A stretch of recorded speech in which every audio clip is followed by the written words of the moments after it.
Oh, misty eye of the mountain below,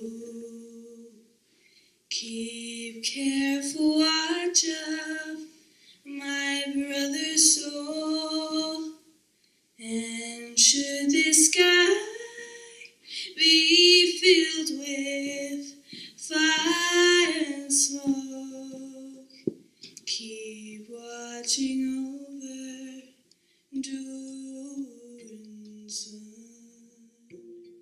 So the next poem that I'm going to perform for you is the first poem that I ever wrote about climate change. And it's a poem that I put on YouTube, and it sort of entered me into the conversations on climate change.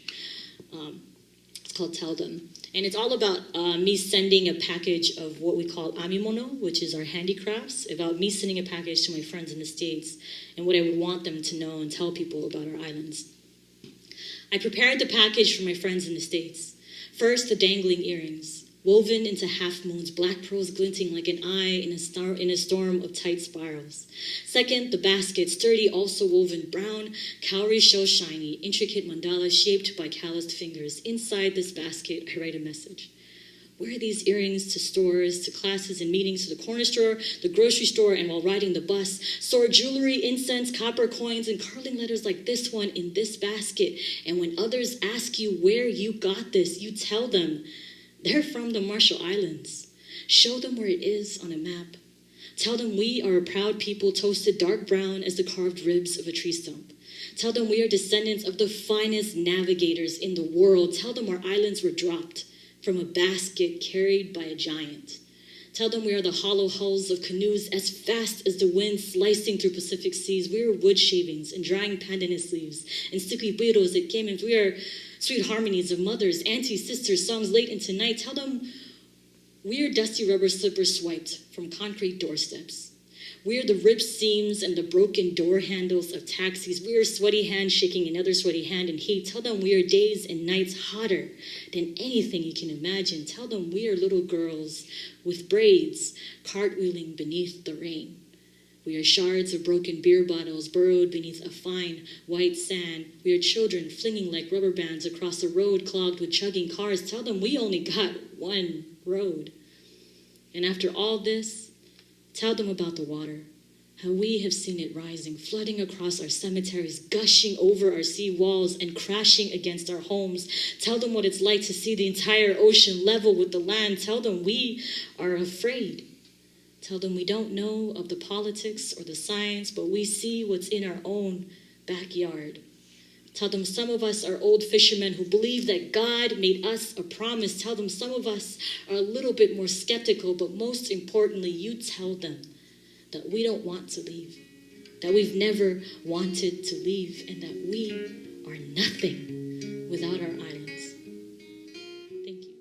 I came to a realization that, like, my generation, Generation Z, it's, like, up to us to really make a change. And so, like, the earlier we can educate our generation, the bigger chance we have in saying that taking a new step and solution into climate change, and making saving the earth, I guess, into a reality. Dear Mata Filipina, you are a 7-month-old sunrise of gummy smiles. You are bald as an egg and bald as a Buddha. Your thighs that are thunder, shrieks that are lightning, so excited for bananas, hugs, and our morning walks along the lagoon. Dear Mata Filipina, I want to tell you about that lagoon, that lucid, sleepy lagoon lounging against the sunrise. Men say that one day that lagoon will devour you. They say it will gnaw at the shoreline, chew at the roots of your breadfruit trees, gulp down rows of seawalls, and crunch through your island's shattered bones. They say you, your daughter, and your granddaughter too will wander, rootless, with only a passport to call home. Dear Mata Filipina, don't cry. Mommy promises you no one will come and devour you. No greedy whale of a company sharking through political seas. No backwater bullying of businesses with broken promises. No blindfolded bureaucracy gonna push this mother ocean over the edge. No one's drowning. baby, no one's moving. No one's losing their homeland. No one's going to become a climate change refugee. Or should I say no one else? To the Carteret Islanders of Papua New Guinea and to the Taro Islanders of the Solomon Islands, I take this moment to apologize to you. We are drawing the line here.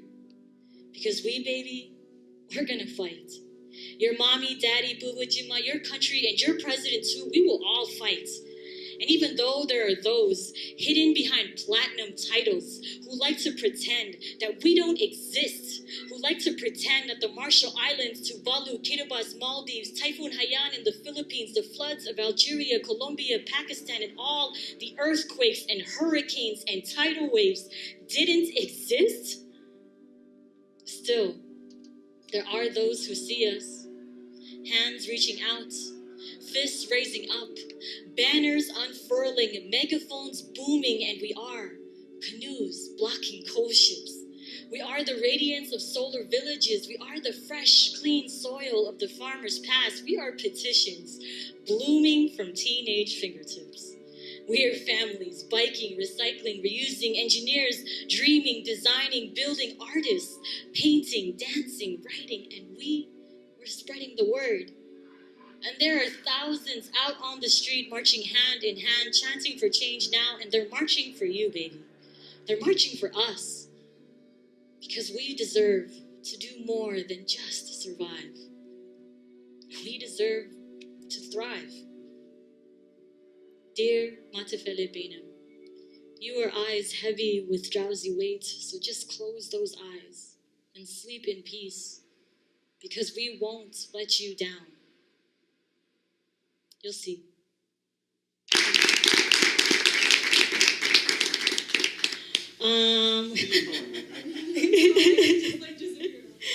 Okay.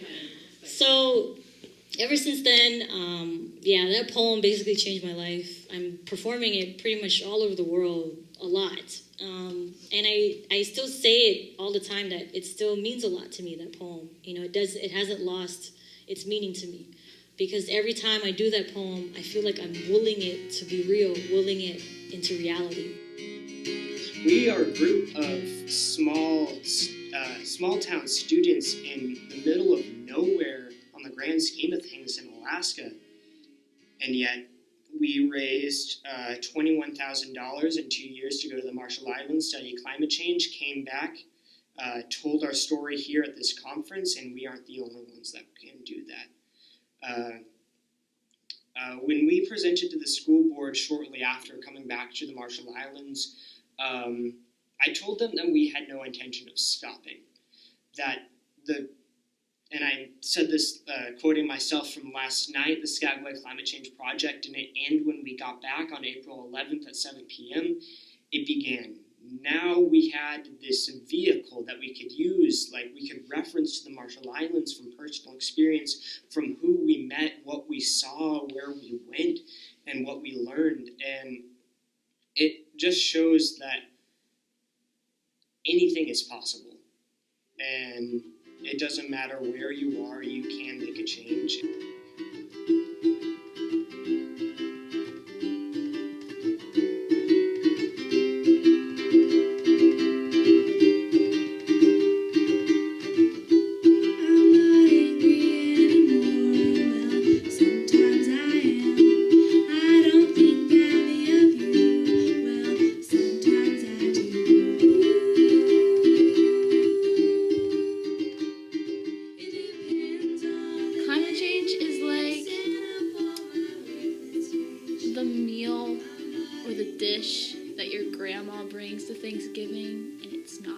So it just gets pushed aside so no one touches it. Alright, your teeth,